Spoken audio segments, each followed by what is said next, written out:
Hey all, it's Professor Tracy, and this is the next video in our line of lectures concerning defenses to contract formation. This defense is unconscionability, which we'll delve into the specifics of what that means here in just a second. So here's an overview of the topics that we're going to look at. We're going to look at what the policy reasons are behind the defense of unconscionability. We're going to look at the requirement that this occur at formation, right? So that shouldn't be surprising given that this is yet another defense in our line of defenses to the formation of the agreement. This is something that has to have occurred timing-wise at the formation. So then when we talk about unconscionability, you will see that often we are talking about both procedural unconscionability and substantive unconscionability. The reality is you need both of those things in order to have the defense of unconscionability. So don't let that nomenclature there confuse you into thinking that there are two separate defenses of unconscionability. There are not. Those are the two component parts. We need a procedural unconscionability that leads to someone agreeing to a contract that is substantively unconscionable, meaning that its substance or terms are unconscionable. And then we'll look at the remedies. Now, by that, what we mean is in a lot of these defenses, the remedy so far has been rescission, that the contract will be disaffirmed and the court will rescind that contract and roll things back as best as possible to the way they were before the parties entered into the agreement. We'll see that with unconscionability, there are other defenses, other remedies that may be available. So let's look at the policy behind it. So when we're talking about unconscionability, the biggest thing to understand is this doctrine exists as a code section under Article 2 of the UCC, and it exists as a section of the Restatement Second of Contracts. And it's difficult to nail down exactly what we mean by unconscionable, but we can get some idea based on the cases that have been decided where a contract has been voided or reformed because of unconscionability. So it may not be something we can precisely define, but we have a good idea of what it means. But it's rooted in this idea of equity or fairness and trying to protect those who are unable to protect themselves. And the way to think about it, sort of big picture, is that what we have in mind is procedural unconscionability, which is an unfair bargaining process. So when we say procedural unconscionability, we're saying that an inequitable or one-sided or unfair bargaining process leads someone to assent to a contract that has unfair terms. And so there is procedural unconscionability that is leading to substantive unconscionability. And here is a quick example. So we've got Barb and we've got Bob here. And Bob says, "Barb, yeah, at long last, we're back." "Yeah, looks like Tracy finally got his act together." "Hey, I heard that." "Sorry you don't like it, but we're just reporting the facts." "Yeah, facts are facts. You let your students down." "Geez, insulted by my own creation. Thanks a bunch." "Why don't you go sulk in the corner while we carry on?" Now that he's gone, are you up for mowing my lawn? I need it done right away. My family's coming to visit tomorrow." "Sure. Here's my 30-page contract." "You're charging me $350? What happened to $20? Are you kidding me? My lawn is tiny, less than 1/4 of an acre." "It may normally be a $20 job, but my time is valuable. You're asking me to drop everything and mow your lawn today. That's gonna cost you." "Fine, you've given me no choice." So here you see that there's a couple things going on here, right? That we have a situation where Barb didn't have much of a choice, didn't have much bargaining power because of the situation that if she wanted Bob to do the job in the short amount of time that she had to agree to his terms, even though they're unreasonable. And so there's a very sort of one-sided bargaining process that led to an agreement where there's a gross disparity between how much Bob will be receiving for this job and how much it's actually worth. That it's been historically, typically, a $20 job. He's now charging $350 for it. So we see there's a gross disparity in price there. And so remember that a gross disparity like this, when we talked about consideration in the past, we said that a gross disparity in the value of consideration does not by itself mean that the element of consideration isn't met, right? That goes along with our rule about adequacy, that normally adequacy of consideration isn't an issue. But we said when there is a gross disparity in the value of things being exchanged, it raises a red flag, and that perhaps a defense might apply. This unconscionability is one of those possible defenses that might apply in a situation like that because of this gross disparity. So what we're trying to do then, looking at this, is this concern about the fairness of the transaction. Was it in fact a fair bargaining process, and are these terms, are they ultimately fair? So it must occur at formation. So by that we mean that if it's unfair, if there's a problem and it's unconscionable, that unfairness must exist at formation, not later. If it becomes unfair later, then maybe there's some other defense, one of the changed circumstances defenses we'll talk about in the future, like impracticability or impossibility or frustration of purpose, might apply. Those might apply, but it will not be unconscionable unless it is unfair at formation. And so, looking at another example, a nice Tracy can still get something done, even if it's not very timely. You know I'm still listening, right? Yeah, but we just don't care. Anyway, carrying on, Bob, I need chocolates for my chocolate shop. I'd like to enter a 1-year contract so I have some predictability in my supply chain. Okay, how about I ship you 200 boxes of chocolate every month for 1 year at a fixed cost of $10 a box. So $2,000 a month. We can start this month, February. Works for me. You've got a deal.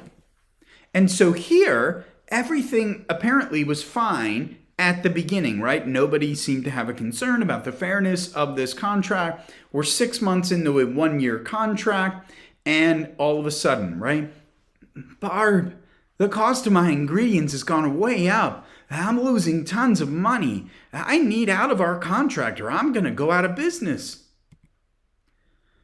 Bob, you're a good friend, and I don't want to hurt you, but a contract is a contract. I need the chocolates. I don't have another supplier. I'm sorry, but I have to insist that you perform as you agreed. So he's going to try to raise unconscionability, right? This defense, this shield of unconscionability. He's going to affirmatively use it here, right? So sue to rescind the agreement, disaffirm the agreement using unconscionability. But remember here, that's not going to be successful, right? It's not going to work. And the reason is that it was fair at formation. It only later became unfair. And it's not that he is without any possible defense to argue. He may have one, but it ain't unconscionability. Unconscionability has to exist at formation or not at all. So what about then this procedural unconscionability? Since we said procedural unconscionability has to lead to substantive unconscionability, right? That we said there's these two components of unconscionability. Not only does it have to occur at formation, but there's got to be a procedural unconscionability and a substantive unconscionability. And as we've noted with something like undue influence, which also the unduly susceptible and the unfair persuasion elements are on a sliding scale, so too here, when we're talking about unconscionability, the two elements of procedural unconscionability and substantive unconscionability are on a sliding scale as well. And when that means a lesser amount of one means we need a greater amount of the other, and vice versa. So assuming we have that, it'll be good to go. We don't need a strong showing of both. So here we'll start with our look at procedural unconscionability, and we're talking about that the bargaining process that leads to the formation of the contract must be unfair. So the process, the procedure used leading up to formation was unfair. There's typically two ways that we can prove this unfairness. One is if there's a gross inequality in bargaining power, a gross inequality in the bargaining ability of each of them. And so in the example, for instance, we look where Barb needed her lawn mowed right away. She didn't have bargaining power because of her circumstances. But the other way would be what's called unfair surprise. And so we can look at what these mean. What do we mean by gross inequality in bargaining power? So typically there we mean where one party lacks a meaningful choice. If there's an inequality in bargaining power, a lack of meaningful choice is one of the big things that would characterize that.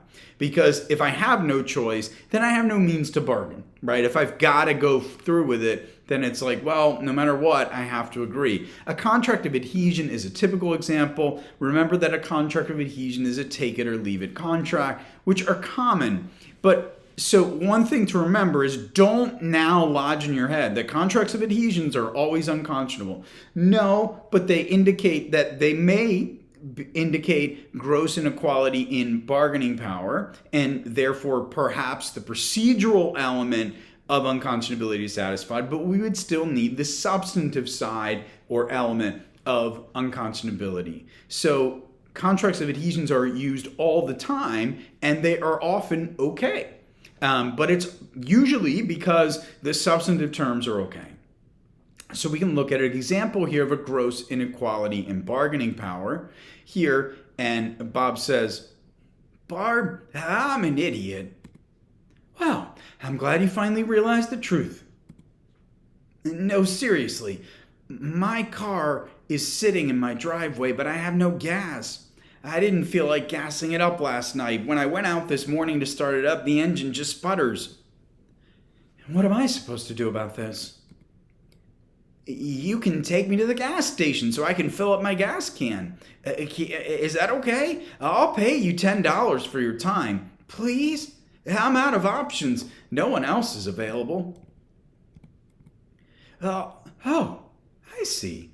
Now this is an interesting turn of events. I can do it for $150.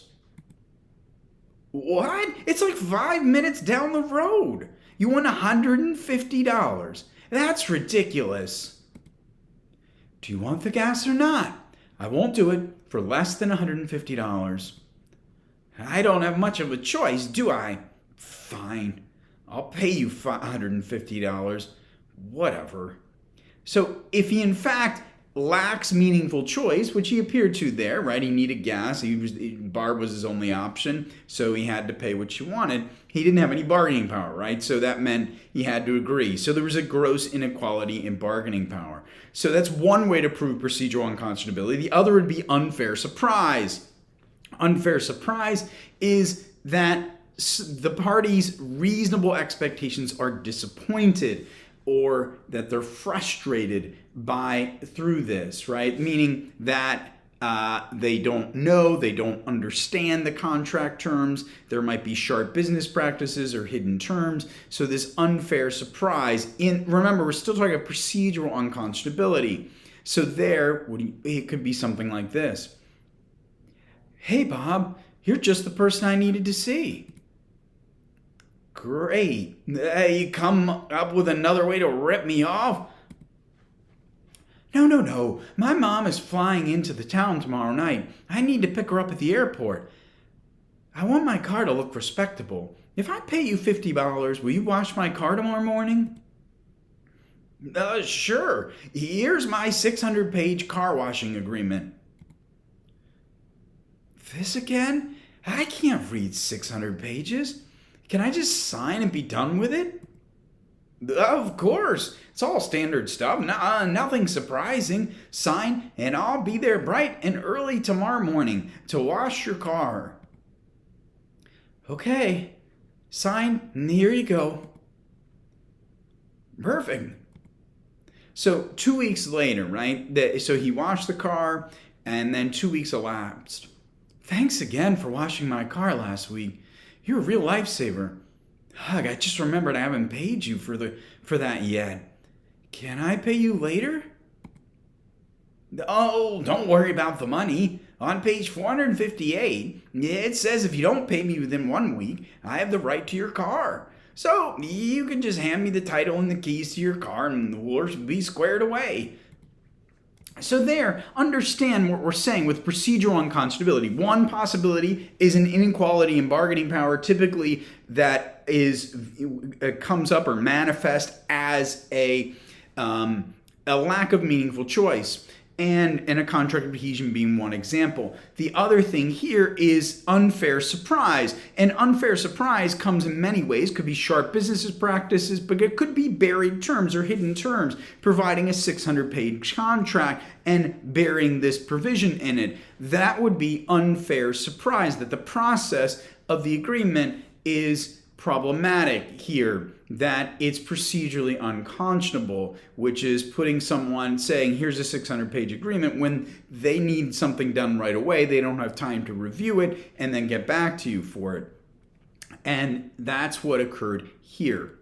So that's procedural unconscionability. But what about substantive unconscionability? We said again with unconscionability, there are both of these elements, and we said there's a sliding scale, right? A lesser amount of one is allowed if there's a greater amount of the other. So let's look at substantive. This references the terms of the agreement, right? We were looking at the process by which the parties were entering into it, which we said has to be an unfair process, which we said is going to either be unfair surprise or uneven bargaining process or inequitable bargaining power. Here we're talking about substantive unconscionability in the terms, that these terms are unfair. It results in someone agreeing to a contract, the terms of which, the substance, the terms of the contract, are unfair to one of the parties. Typically either because there's an overly harsh allocation of the risk of the agreement to one party, or there's a great disparity in the price of the things being exchanged. So remember here, we need both. Also note that this is the first defense that we've looked at where we're looking at the actual terms of the agreement, and instead of just looking at something that occurred in the negotiation or the bargaining process. So here's another example. Bob says, Barb, I heard you're teaching a spinning class at LA Fitness. I'd love to join. That'd be great. I'd love to have you. You just need to sign the gym's membership agreement. The gym is not responsible for any injury that occurs from their failure to maintain the spin bikes. What the heck? Oh, look, even better. The gym is not responsible if one of its employees intentionally injures a patron, including but not limited to punching a patron in the face, pushing them off gym equipment, or giving them swirlies. So that's an example of substantive unconscionability, right? Because it's a situation where the terms are one-sided. Here, we said it's usually either a price disparity or here, an overly harsh allocation of the risk, right? So this is a contract coming from LA Fitness. We could look at it and say it is there is procedural unconscionability in that it is a contract of adhesion, right? It's their membership agreement. You don't have bargaining power. You can't say, I'd love to join, but let me change some of the terms. You don't have that as an option. So there's procedural unconscionability. And here, there's an overly harsh allocation of the risk, in that any risk of injury is being allocated to the customer or the patron. And in fact, even intentional torts and crimes, are the risk of those things are being allocated to the patron. So there is an overly harsh allocation of the risk. So we would have both procedural and substantive unconscionability, and as long as that occurred at formation, that would work as the basis for the defense of unconscionability, assuming Bob's actually agreed to it, which he hasn't here yet.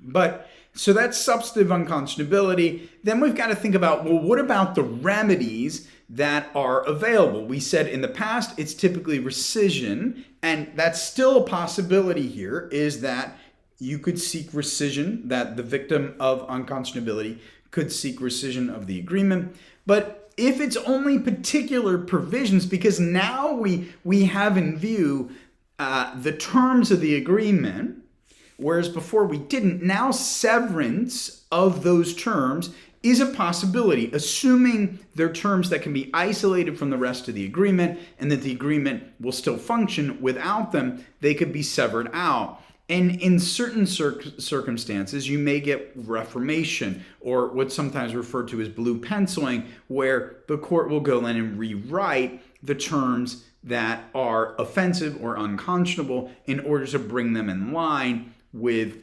what fairness requires.